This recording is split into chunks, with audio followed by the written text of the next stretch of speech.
Hello everyone and welcome back from the break. Our next presenter is interested in teamwork and she is presenting with the topic if Agile doesn't exist in the exist. So we will actually first like to thank our sponsors. So InnoFactor, Knowit, Nitor, Cofore, TalentBase and Eficode.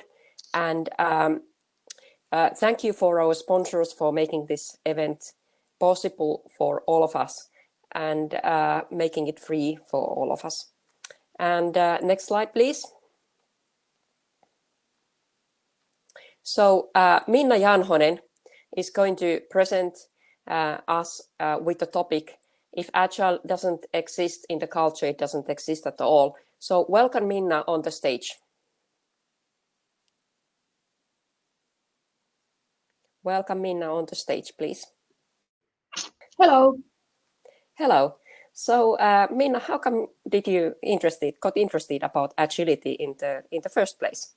I think it was some 10 years ago when I did my PhD thesis about teamwork, and autonomous teams has something more to give to organization than the usual teams where people are just doing separate things. So sharing things and doing things together is much more. You get much more done than when you are trying to be a sole person or sole professional in your work. So that's why I find it interesting. So you have been working 17 years in Finnish Institute of Occupational Health and now 1 year for Nitor. So what made you to join with Nitor? What made me join the Nitor? I have done research for a long time, or research and based doing for a long time, and so I felt like that I find some more passion about development work, and that's why I wanted to change to Nitor so I can be more to develop organizations more than I could do when I was only doing research. Yes, so I understand that people issues and Agile HR and people ops and also resiliency studies are close to your heart. So I understood also that you have visited New Zealand and you have kind of ongoing research interest with the New Zealand research group studying on resiliency. Would you like to say something about that? Yes, I will talk a lot about it in my presentation, which is coming really soon. But I find that resilience is giving something more, giving some cultural background to an organization which is agile. It gives more future perspective and things like that. But I'm not going to reveal all the secrets of my presentation here. So okay, so more. that sounds really, really exciting, and I'm actually also kind of thrilled by you being such a great athlete. I heard that you have cycled over 1,000 kilometers during the spring, and you are also like to run in the forest, in the trails, and yet you do things like knitting and such kind of things. So I think it's a great combination, and I'm actually really thrilled to listen for your presentation. I have had a chance to listen your presentations a couple of times earlier and also always get great insights. So welcome, Minna. Thank you. And looking forward. So maybe we can see if you can kind of share your slides now on the screen. Yeah, just a moment.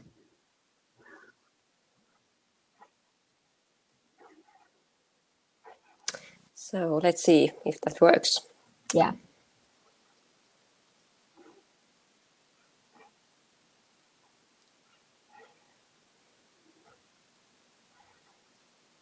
I have two screens here, so I have fixed this in first before I can start. Yep.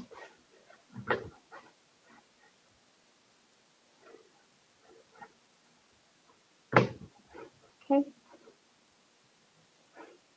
So if you can try to share now and we can then check that it all works. Yeah. I can't see anything yet, so it's not yet sharing.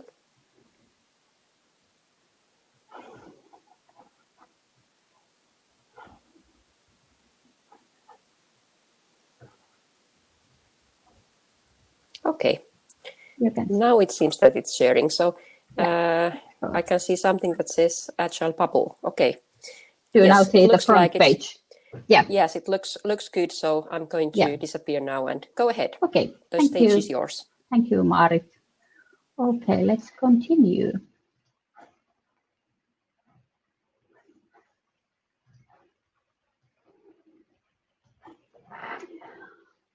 Okay. Lean and Agile way of working is drawing more and more attention as an organizing model that enhances better customer orientation, fluency of work, faster value delivery, and better competitiveness. Some organizations want to be agile. They breathe and live in agile manner from the beginning. Small organizations work like networks where it's easy to maintain transparency and alignment. Knowledge sharing is easier and there is not many tasks at the same time to coordinate. This encourages agility. It can be said that agility is in their culture, in their expectations, experiences, philosophy, values that guide member behavior, and in norms that says what is suitable to do in this organization. Agility is also in their assumptions and beliefs about how it's supposed to act in this organization. But what happens when organization grows? It seems that even born to be agile organizations, formal structures are built as they grow and more people are employed. I have seen it many times that this starts to happen at the point when there is too much people to sit around the same big coffee table, and discussions shared with the whole organization at the same time are not possible anymore. This doesn't necessarily happen on purpose, but without knowledge about the alternatives. The dominant organizing model is still hierarchical organizing, and this thinking seems to be very persistent and natural, even in the minds of young entrepreneurs. Hierarchical model is often justified with the administrative point of view. Structure with separate departments is more controllable than self-organizing network. The same thing seems to happen in organizations applying Lean and Agile in existing organizations. Usually Lean and Agile are adopted to some part of an organization, often to group of development teams in IT department or other early adopter group. At this point, usually organizing changes into network model only in that part of the organization, while the rest of it keeps its current hierarchical structure. This constitutes an agile bubble inside the organization. This model, which John Kotter has named as dual operational model, key insight is when company transitions from a network to a hierarchy, there is a brief period in this natural evolution when both of these systems are operating at the same time. The duty of the hierarchical part of the organization is to ensure efficiency and stability. Meanwhile, network concentrates on quick innovations. In this model, there exists a solution between hierarchical and agile systems that harness the dynamics of this transitory phase into a more permanent operational model. This is accomplished by creating two structures, an agile network and traditional hierarchical organization. While Agile Network is devoted to the design and implementation of strategy that traditional hierarchical organizations produce. Kotter argues that Agile Network is a relatively autonomous system that is effective because it's free from the usual bureaucratic processes that slow organizations down. The participants in the network are drawn from and continue to work in the hierarchical structure and serve as catalysts for maintaining the necessary synergies between the two systems. What makes this arrangement work is the CEO, whose stewardship enables the two systems to coexist in an organic relationship, supporting both adaptability and productivity in responding to the challenges of a rapidly changing world. Even though there is a true belief that this model's effectiveness, in reality, studies are showing that achieving success with dual operating system is an enormous challenge, even for the largest and most successful companies. For example, Nike's attempt to impose a customer-focused, collection-based approach on product-driven company to address the needs of the women's fitness market failed. Bergelman and Dennett research paper argues as follows. The champions of the initiative, a group of highly motivated, relentless volunteers determined to break down the testosterone-driven cultural barriers and institutionalized ways of working, exemplify the dual structure proposed by Kotter. Though deemed a strategic and financial success, the category-driven approach was not extended to the entire organization, and footwear was removed from the women's collections because the operational, cultural, and leadership barriers were deemed insurmountable. I have had my concerns about Kotter's model from the very first time I read about it. My concerns have deepened based on my own and my colleagues' empirical observations from the dual model organizations. The dual operational model doesn't make an organization culture agile. Also, Professor Steven Appelbaum's and his colleagues' work is pointing out that something else is needed from an organization to have agility in its culture. In reality, the difference between hierarchy and network seems to produce problems even though effort is given to borderline management. Next, I highlight 3 issues that need to be taken carefully account to enhance agility to become truly cultural thing in an organization. First one, dual operational model keeps the organization, keeps the question of power alive and prevents agility to become a truly part of the organizational culture. Control and power of certain nominated persons, leaders and managers, are an evident part of a culture that is connected to hierarchical organizing model. On the contrary, decentralized decision-making, where decisions are made with best knowledge and empowered people, is in the heart of the agility. Hierarchies and standard managerial processes are persistent, inherently risk-averse and resistant to change. Part of the problem is political. Managers are ought to take chances without permission from supervisors. Part of the problem is also cultural. People cling to their habits and fear loss of power and stature, 2 essential elements of the hierarchies.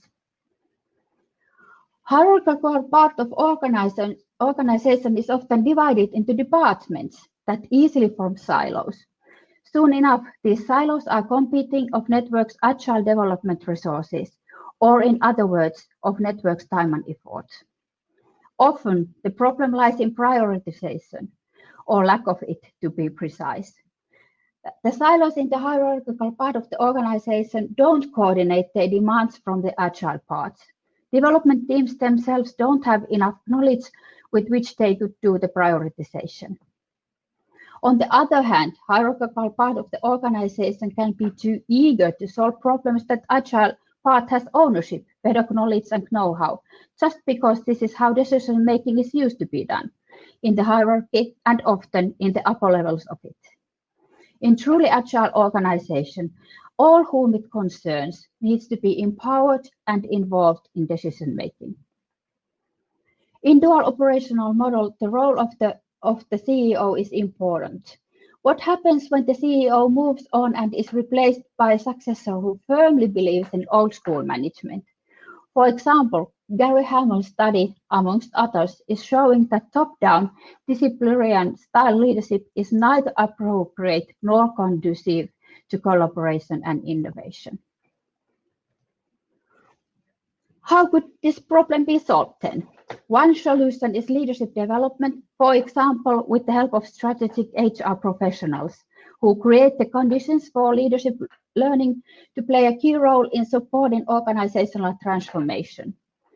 Sharon Barney argues in her study, while there is no single recipe for success, research has highlighted 3 contextual perspectives that strategic human resource management professionals can pay attention to in order to invest their development time and budgets wisely. These are space, stimulus, and self. For an organization to remain agile in its internal workings, leadership programs should be put into place so that all organization members can better contribute to the corporate goals and visions. These programs ensure that corporations support their members as they learn to become flexible, multi-skilled individuals, having cross-coordination and collaboration capabilities that are now required in addition to their functional expertise.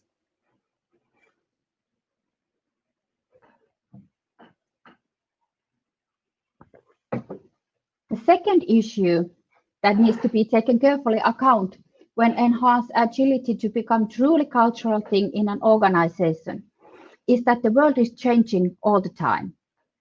Organizations need agility to be rooted to their organizational cultures to be able to respond to the changes quickly enough, or even better, to be proactive and anticipate changes. This can be done with the help of resilience and sustainability thinking, and dual operational model mismatches with them.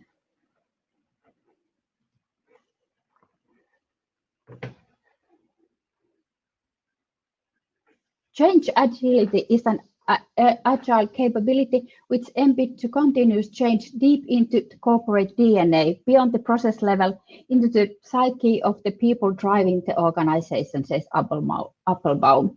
In other words, it affects the culture. Change agility occurs when people are engaged, ready to take on new challenges, open and generating new ideas, learning and feeling vital, all of which also describe the state of thriving. Based on this definition, qualitative study by Keister found a significant positive correlation between high levels of team thriving and high levels of change agility and organic behaviors that promote group efficiency, collaboration, and innovation. Furthermore, attunement, a sensory awareness of the environment's dynamics, was shown to amplify the relationship between thriving and change agility, making attunement an attribute of thriving teams that can be leveraged to development teams' change agility. With this observation, Applebaum and his colleagues argue that it's highly important that strategic planning and decision-making is informed by the environment at all levels of the organization and across all corporate boundaries. Change agility and attunement are related to organizational resilience, which is the ability to survive and change and crisis and thrive in a world of uncertainty.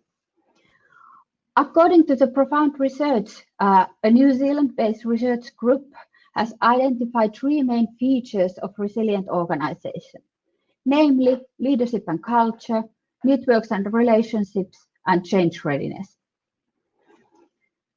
What leadership and culture then are alike in resilient organization? People are valued, their opinions are taken account, their problems and sorrows are heard, they are supported at personal level during the change and crisis. Empathetic but strong leadership is needed to support the people and show the way to the organization in acute phase of the crisis. Here, being strong as a leader means being responsible of the organization's survival in changes and supporting employee ownership, empowerment, and well-being also in difficult times. In resilient organization, dominant attitude is that all the people in the organization have important knowledge about the state of the organization and also situational perspective to the things taking place in the organization's environment. Decision-making is decentralized to empowered persons who have the best knowledge on the issues at hand. How about networks and relationships then? Resilient organizations are free from silos. Fluid networked cooperation is the way things are done. Internal resources are at fully and shared use of the whole organization. Free flow of knowledge supports transparency and creates mutual understanding of the issues at hand. External cooperation is seen as possibility to get support and build effective partnerships to be able to create something new, not a source of competition. Third main feature of resilient organization is change readiness. That is, ability to actively and quickly adapt to new situations. Resilient organization builds its appearance to unity of purpose. Being proactive and building one's own way of doing things is important to resilient organizations.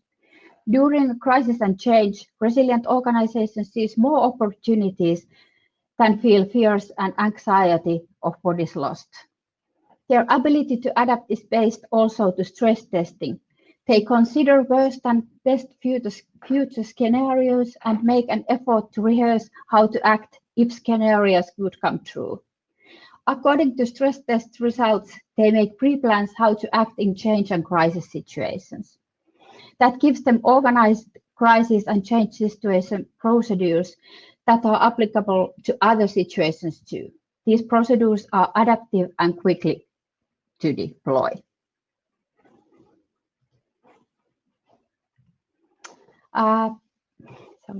This is something we have seen to come true in New Zealand during the COVID-19 crisis. I propose that New Zealand's readiness to react quickly and determinedly to prevent the virus to spread is based on their experience how to act when earthquake comes. Earthquakes are very common in New Zealand, which means that procedures with which crises are handled are very well organized and advanced. Earthquakes gives them continuous stress test that helps them to act in other crises too. The same is true with the organization that gives continuous support to other organizations. The whole model is based on effective adaptive networks' ability to produce timely support on changing circumstances. As I stated, agility needs to be rooted to organizations' culture to be able to respond to the changes quickly enough, or even better, to be proactive and anticipate changes. Resiliency supports agility and also brings something more, the future perspective that gives organization a viscosity to be the pioneer by finding new solutions and business drive even during difficult times, and stress test plus planning abilities that gives organizations strength to survive whatever will happen to them. To be resilient, organization needs to base its organizing to network model to be flexible and adaptive enough in quickly appearing crises and change situations. In hierarchy, it takes too much time to take the important knowledge to upper levels, and it's not sure that upper levels have the best knowledge with which the right decisions can be made. Dual operational model just cannot support well enough organizations' resilience. Same is true with sustainability, a key topic that is widely recognized as affecting every single organization's long-term growth and prosperity prospects. In essence, implementing corporate sustainability has become vital for any organization to survive and continue to perform well and meet stakeholders' expectations.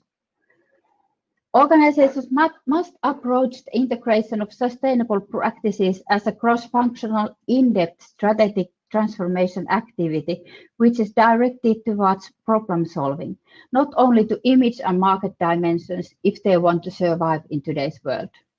This means that strategy work is the duty of every single person, team, department, network, etc. in the organization, not solely work that is done in the ivory tower. So, although the purpose of greater organizational agility is to increase the speed of response to change, the strategic commitment to agility, environment scanning, and continuous improvement support by strong leadership actually affords the agile organizations more time to react what they see coming miles in advance. The third and last issue that needs to be taken carefully account to enhance agility to become truly cultural thing in an organization is that advocates of agility are needed to push agile culture forward. To have agility as cultural stem on the organization, agile influencers are needed. They are people that put themselves into line for agile mission and show the light. They do their work because they find such possibilities in agility that could take their organization into next level, the level that is needed to keep the organization vital and to ensure organization survival also in the future. These people are trailblazers, the pioneers in their companies who are convincing the rest of the organization about the advantages of agility. Their task is to be a boundary spanner between the lockers of dual organizing model and slowly but surely to break the borderline between hierarchy and network, lower the hierarchy, and enhance the network to grow. They often are, at least in the beginning, lonely riders. The role is challenging but rewarding when progress is achieved. To conclude, dual organizational model that is dominant current model in organizing organizations utilizing agility cannot bring agility to organizational culture for several reasons.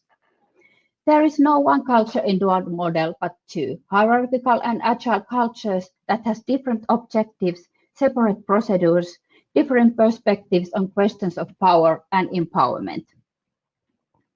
The silos and their leaders from the hierarchical path can, and often have, non-prioritized and crossing needs for the agile network, because all the leaders want their job to be done, to succeed in their own role and to be able to maintain their power.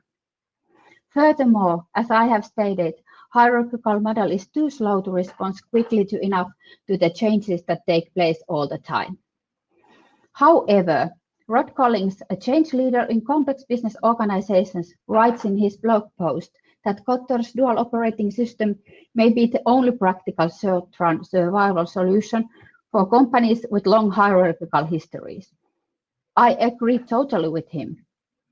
He continues, it's unrealistic to expect a decades-old traditionally organized company to transform itself into an Amazon or Zappos overnight.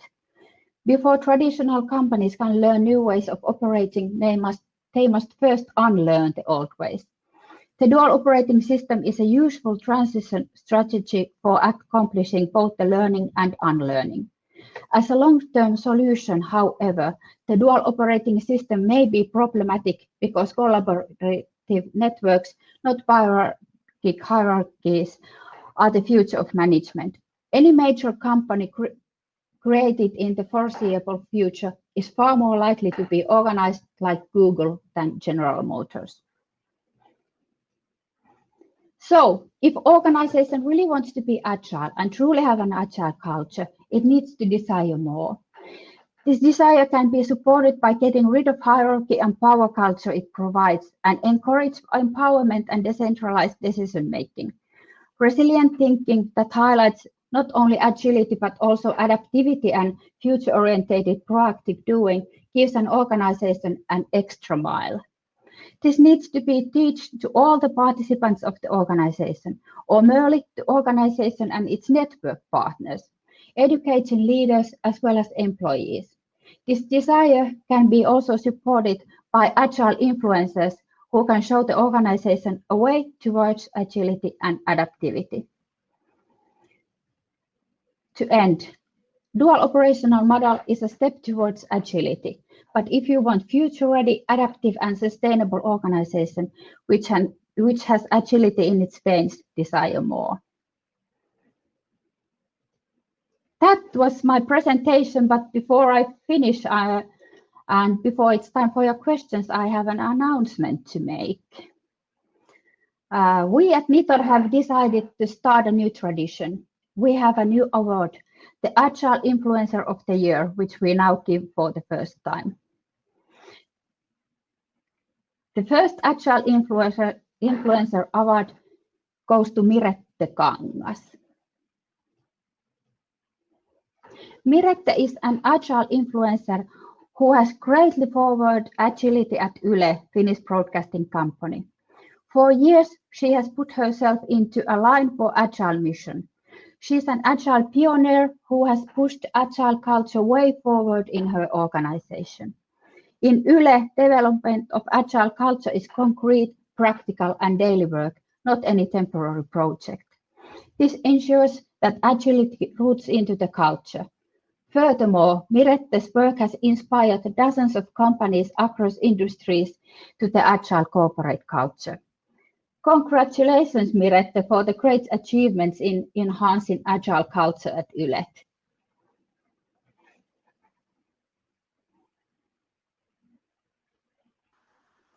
Hello all.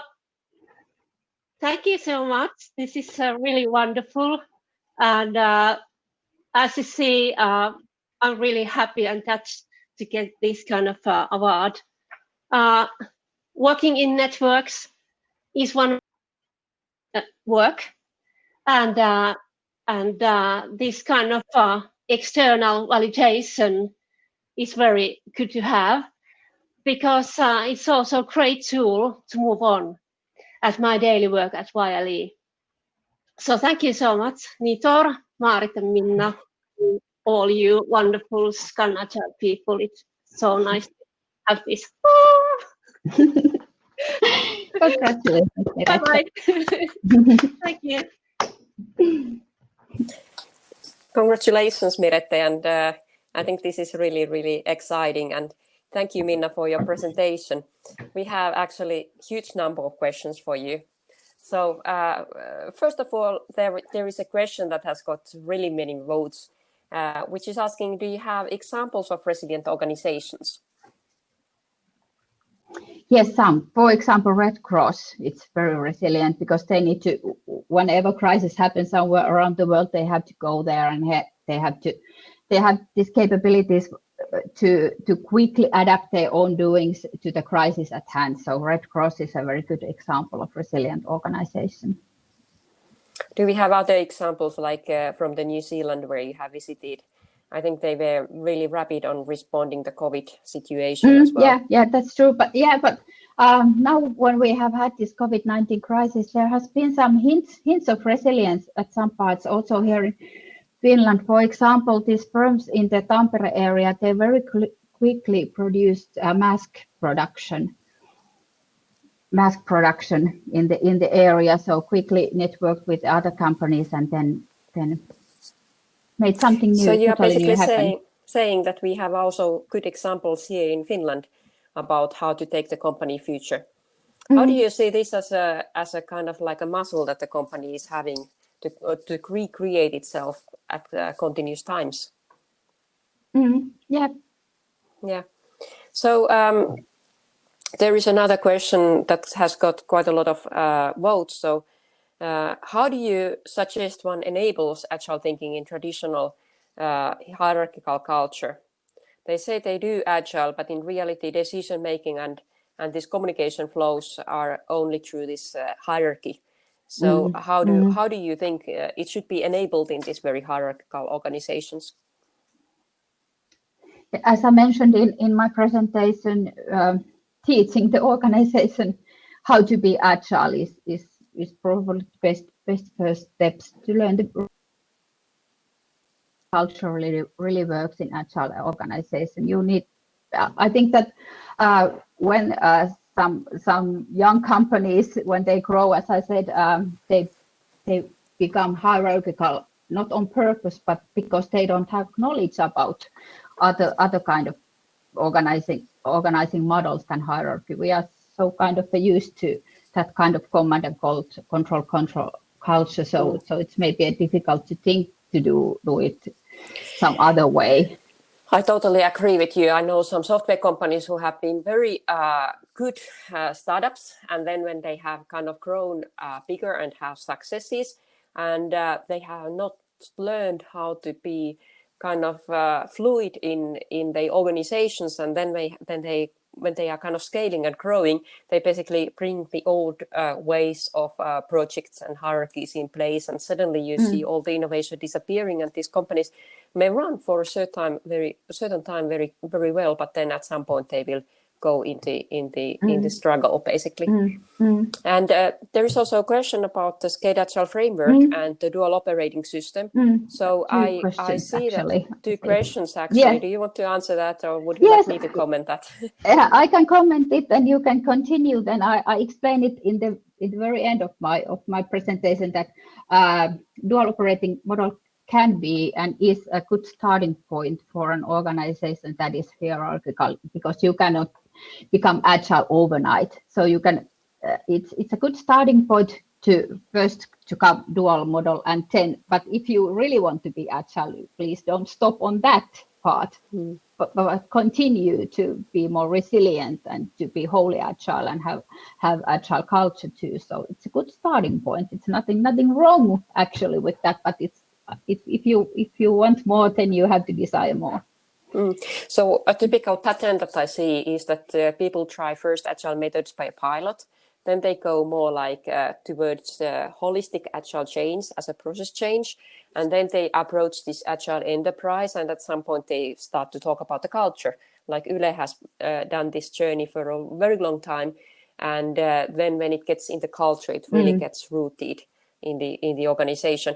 I think there is one very interesting question. It has only one vote, but I think because it's a kind of counter-arguing this, I think I would like to take that. So it says that not necessarily hierarchical systems are siloed, and they can be very effective on decision making. So why do we say this kind of things that hierarchical cultures are siloed and slow, basically?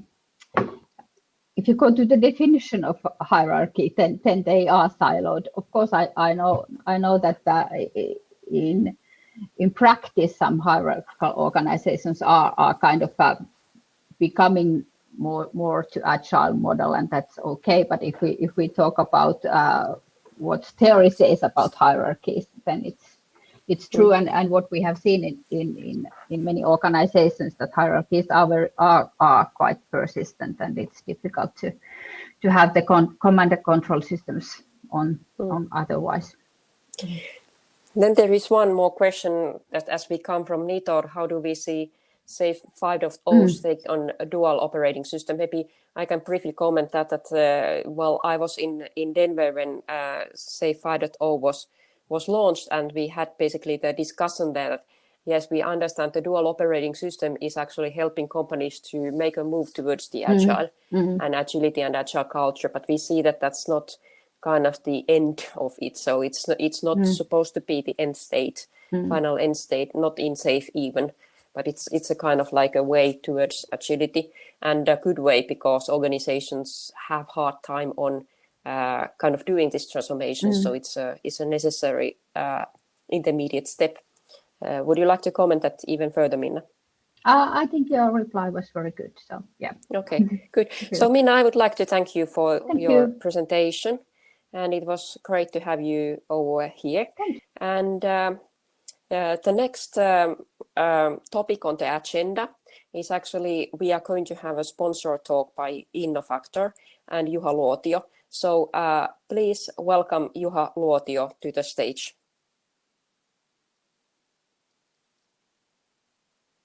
Hello. Yes, you are on the stage. Thank you, Minna. That was a very important topic, and it was nice to hear you. But I'm not going to give you here today a traditional sponsor speech, because you're not going to be remembering me after a few minutes. But, dear friends and colleagues, approximately 10 years ago, I did join a battle. By then, the battle had been already fought on multiple fronts for at least a decade. It had been 10 years since the signing of Agile Manifesto. It was when extreme programming, Evo, Scrum, and other Agile methods fought together on behalf of smarter and more productive software development. Against them, they had the mistrust between clients and suppliers, which had formed during the previous decades. Because of this mistrust, they had an army of lawyers, project managers, and architects against them. All of them whom believed in standardization of a process, comprehensive documentation, strict contracts, and well-advanced planned projects. Innofactor did join this fight in 2014 after some other Finnish forerunners. Now that the fighting has ceased, we, Agile coaches, Scrum Masters, product owners, developers, and trainers, standing here today as victorious. We won. Nowadays, Scrum, or at least Agile, is demanded by almost everyone. Think about it. Fixed price offers based on Excel spreadsheets are already an oddity. I haven't seen them for a long time. However, the fight is not over. There is plenty of bus stations of residents remaining. In the big picture, however, those are insignificant. While we concentrated on the fight against the waterfall projects, we left one of our fronts and flanks undefended. Dark clouds have gathered there, while we were concentrating elsewhere. Something we forgot, or not forgot, but something that now needs our attention. And now that front is threatening us every time we finish a project. The front consists of a traditional service management, standardized processes, comprehensive documentation, accountability of individuals, contract negotiations, strict service level agreements, and tools for guiding the process. That front is the traditional service management with the standardized processes. Processes which still lead to an environment which encourages an automatic replies from ticketing system. That is not the Agile what we fought for. We, at least at the InnoFactor, we want to provide excellent service for our customers. It is also a cooperation, a real one, instead of a formal automated service level agreement acknowledgement emails you get from every system. DevOps has been a very good opening, but it's not enough. It is our time to turn our heads to the world of support and service management and start thinking together, how do we move it towards real cooperation? Like we did for the projects. That should lead to an outcome where after a years-long Scrum project, for which everyone had been satisfied, we do not start automatically discussing SLAs and sanctions as the first thing. We need to change that culture. We need to transform the culture and contracts so that even the client will be satisfied with the service. That would be preferable. So, despite of coronavirus, we at InnoFactor still recruit new developers and Scrum Masters to join our teams. So, if you're interested, you are welcome to join us and help us to search new ways through Inspect and Adapt to serve our customers in a more agile way, even with traditional service management. I wish that future will be still based on respecting people, continuous improvement, and real cooperation and customer collaboration. Thank you.